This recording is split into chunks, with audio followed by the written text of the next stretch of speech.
নমস্কাৰ বন্ধুসকল, মই সিদ্ধাৰ্থ শংকৰ কলিতা আৰু এটা নতুন ভিডিঅ' লৈ মই মোৰ চেনেল সিদ্ধাৰ্থ শংকৰ কলিতালৈ আপোনালোকক আদৰণি জনাইছোঁ। বন্ধুসকল, আমাৰ ফাৰ্মত লিচু পকিছে আৰু ভিডিঅ'টো আৰম্ভণিতে মই এই আমাৰ লিচুখিনি দেখুৱাবলৈ আপোনালোকক চেষ্টা কৰিলোঁ। আৰু লিচুখিনি দেখি কেনেকুৱা পালে আপোনালোকে কমেণ্ট কৰি জনাবচোন। যি কি নহওক বন্ধুসকল, আজিৰ ভিডিঅ'ৰ বিষয়টো লৈ আহিছোঁ। আজিৰ ভিডিঅ'ৰ বিষয়টো এনেকুৱা যে আচলতে এবিধ এই বাৰিষা সময়ত গাহৰিৰ হ'ব পৰা এবিধ ৰোগৰ বিষয়ে মই আলোচনা কৰিবলৈ লৈছোঁ। বিভিন্নজন গাহৰি খেতিয়ক বন্ধুৱে মোক আচলতে ফোনযোগে মোৰ সৈতে যোগাযোগ কৰিছে আৰু তেওঁলোকে কৈছে যে এনেকুৱা ধৰণৰ হৈছে, আমাৰ আচলতে গাহৰিৰ ৰোগ হৈছে, আমি কি কৰা ভাল। তাৰমানে এইটো এনেকুৱা যে এই সময়টো বাৰিষা যেতিয়া আৰম্ভ হ'বৰ হয় তেতিয়া এই বেমাৰটো খুব লাগে গাহৰি ফাৰ্মত। গতিকে এই বেমাৰটো হ'ল নিমুনিয়া। নিমুনিয়াটো কেনেকৈ লাগে, তাৰমানে এতিয়া বৰষুণ দিবলৈ আৰম্ভ কৰে, বৰষুণত তিতে আৰু যিটো গঁৰাল সেই গঁৰালটো আমি ফ্লাছ কৰি দিওঁ পানী দি, আৰু তেনেকৈ ঠিক তিতি থাকে। তিতি থকাৰ ফলত এনেকুৱা বেমাৰবোৰ আচলতে গাহৰিক আক্ৰমণ কৰিবলৈ ধৰে। গতিকে এই বেমাৰটো আক্ৰমণ কৰোঁতে আপোনালোকে মন কৰিব যে গাহৰিটো জোপোকা লাগি থাকিব, নাকেৰে শেঙুনৰ ঠিক তাৰমানে পূজৰ নিচিনা শেঙুন ওলাবলৈ আৰম্ভ কৰিব।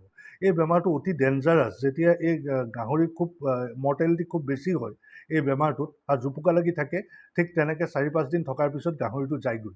গতিকে এই বেমাৰটোৰ পৰা আপোনালোকে সাৱধান হ'বলৈ হ'লে এই বেমাৰটোৰ আপোনালোকে যিটো গাহৰি গঁৰাল সেইটো ড্ৰাই কৰি ৰাখিব।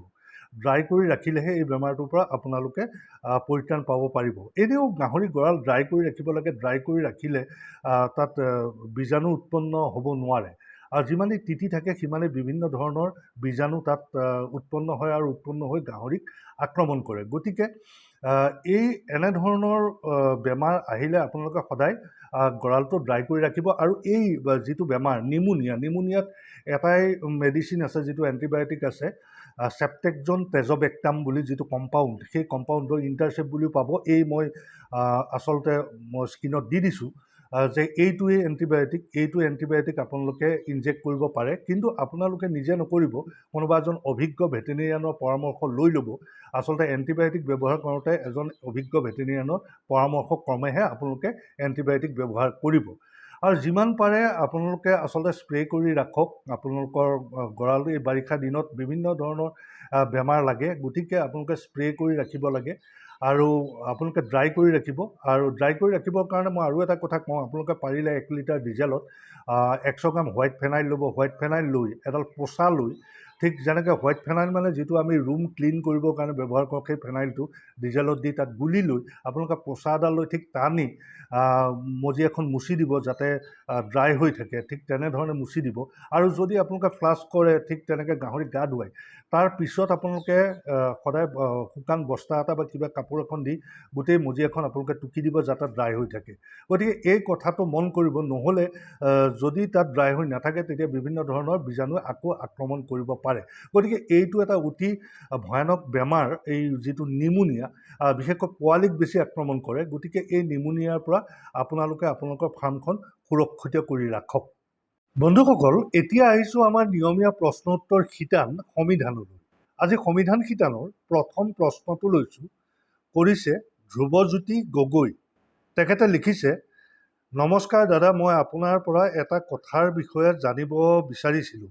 মাইকী গাহৰিৰ পোৱালি দিয়াৰ পিছত গডৰেজ ব্ৰিডাৰ দানাটো খুৱাই থাকিব পাৰিনে? যদি নালাগে কোনটো দানা খুৱাব লাগে জনাবচোন। গগৈ ডাঙৰীয়া, আমাৰ আচলতে প্ৰথম দানা আমাৰ ফিনিচাৰ ফিডটোৱে আছিলে গডৰেজৰ।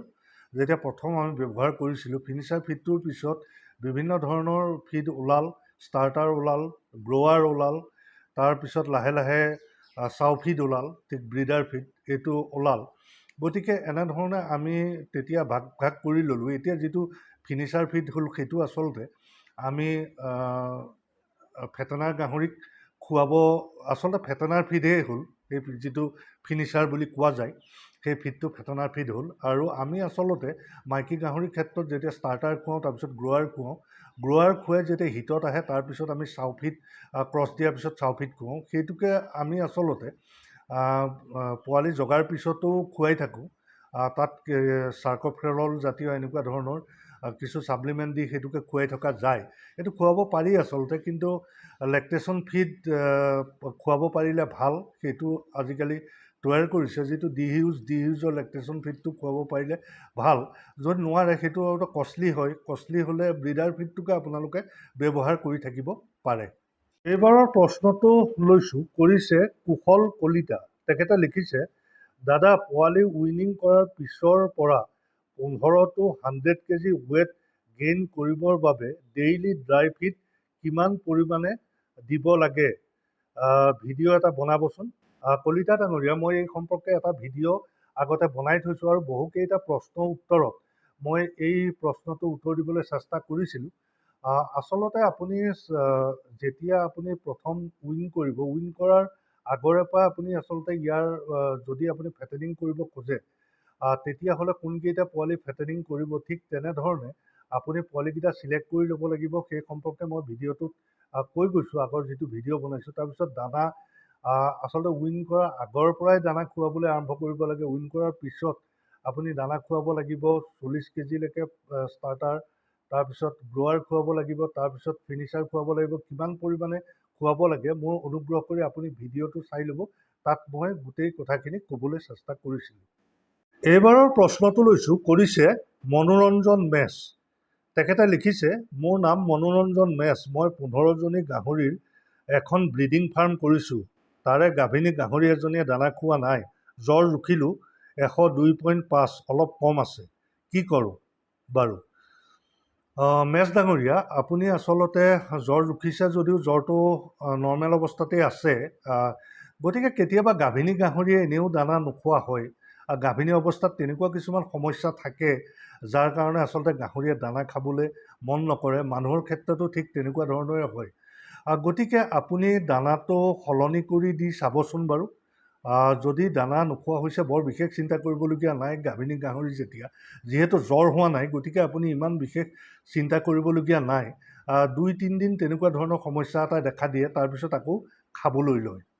এবাৰ প্ৰশ্নটো লৈছোঁ, কৰিছে দ্ৰোণকান্ত বৰা। তেখেতে লিখিছে, দাদা মোৰ গাহৰিটো হিটত আহি আছে, কিন্তু পিছ ঠেং অলপ লেঙেৰা, কি কৰিলে ভাল হ'ব জনাবচোন।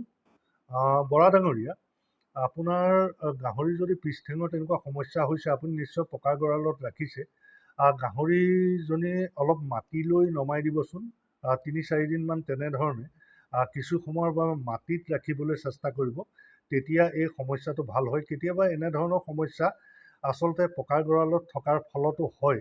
গতিকে মাটিলৈ উলিয়াই দিব লাগে, মাটিলৈ উলিয়াই দিলে এনেধৰণৰ সমস্যা নোহোৱা হয়। যদি তাৰ পিছতো ভাল হোৱা নাই, তেতিয়া স্ক্ৰীণত থকা নম্বৰটোত মোলৈ যোগাযোগ কৰিব। এইবাৰ তিতাবৰ বৰহোলাৰ লক্ষ্যজ্যোতি বৰাৰ প্ৰশ্নটো লৈছোঁ। তেখেতে লিখিছে, ডাঙৰীয়া, যোৰহাটতো গাহৰিৰ ASF হোৱা বুলি জনা গৈছে। এই বিষয়ে আপোনাৰ মত প্ৰকাশ কৰিব বুলি আশা কৰিলোঁ। বৰা ডাঙৰীয়া, এই সম্পৰ্কে মই কৈয়ে আছোঁ যে আচলতে আমি অসমৰ প্ৰত্যেকটো অঞ্চলতেই যিসকল গাহৰি ফাৰ্মাৰ আছে, সকলো আচলতে বায়'চিকিউৰিটি মেইনটেইন কৰি ৰাখক। সকলোৱে স্প্ৰে কৰক, লাইমিং কৰক ফাৰ্মৰ চাৰিওফালে, নহ'লে এই বেমাৰটোৰ পৰা পৰিত্ৰাণ পাবলৈ অলপ অসুবিধা আছে। কাৰণ এই বেমাৰটোৰ যিহেতু কোনো মেডিচিন নাই, কোনো ধৰণৰ ভেকচিন নাই, গতিকে আমি বায়'চিকিউৰিটি মেইনটেইন কৰি ৰাখি এই বেমাৰটোৰ পৰা আমি আচলতে সুৰক্ষিত হৈ থাকিব লাগিব। কাৰণ বহিৰাজ্যৰ গাহৰিবোৰ এতিয়াও আহিয়ে আছে, বহিৰাজ্যত ASFে সংঘাৰী ৰূপ ধাৰণ কৰিছে। গতিকে সেই গাহৰিবোৰৰ জৰিয়তে আমাৰ অসমলৈ আকৌ ASF ৰিটাৰ্ণ কৰিছে। গতিকে আমি যিমানে সাৱধান হৈ নাথাকোঁ, যদি সাৱধান হৈ নাথাকোঁ, তেতিয়াহ'লে আমি এই বেমাৰটোৰ পৰা পৰিত্ৰাণ পাব নোৱাৰিম। আৰু এটা কথা কওঁ, যিসকলৰ গাহৰি ফাৰ্ম আছে, সেইসকলে অন্ততঃ এইকেইদিন গাহৰি মাংস ভক্ষণৰ পৰা আপোনালোকে বিৰত থাকক। কাৰণ গাহৰি মাংস আপোনালোকে যদি কিনি আনে, যিটো পলিথিন বা যিটো বেগত আপোনালোকে কিনি আনে, সেইটো যদি পেলাই দিয়ে, কুকুৰ বা কাউৰীৰ দ্বাৰা সেই আচলতে পলিথিনটো আপোনালোকে যদি ফাৰ্মলৈ ট্ৰেভেল কৰে, তেতিয়াহ'লে তাৰ পৰা আপোনালোকৰ ফাৰ্মত এই ASF, আপোনালোকৰ ফাৰ্মৰ গাহৰিবোৰো ASFত আক্ৰান্ত হোৱাৰ সম্ভাৱনা থাকে। গতিকে যিমান পাৰে সচেতন হৈ থাকক, সুৰক্ষিত কৰি ৰাখক আপোনালোকৰ ফাৰ্মখন, স্প্ৰে কৰি ৰাখক, লাইমিং কৰি ৰাখক, তেতিয়া অন্ততঃ এই বেমাৰটোৰ পৰা আপোনালোকে নিজৰ ফাৰ্মখন সুৰক্ষিত কৰি ৰাখিব পাৰিব। গতিকে বন্ধুসকল, ভিডিঅ'টো আৰু দীঘলীয়া নকৰোঁ। ভিডিঅ'টো চাই কেনেকুৱা পালে কমেণ্ট কৰি জনাবচোন। যদি ভাল পালে লাইক, কমেণ্ট, শ্বেয়াৰ কৰিবলৈ নাপাহৰিব। আৰু যদি মোৰ চেনেলটোলৈ আজি প্ৰথম আহিছে তেতিয়াহ'লে ছাবস্ক্ৰাইব কৰি দিবলৈ নাপাহৰিব। আৰু এটা নতুন ভিডিঅ' লৈ আকৌ আপোনালোকৰ ওচৰলৈ আহিম। ধন্যবাদ।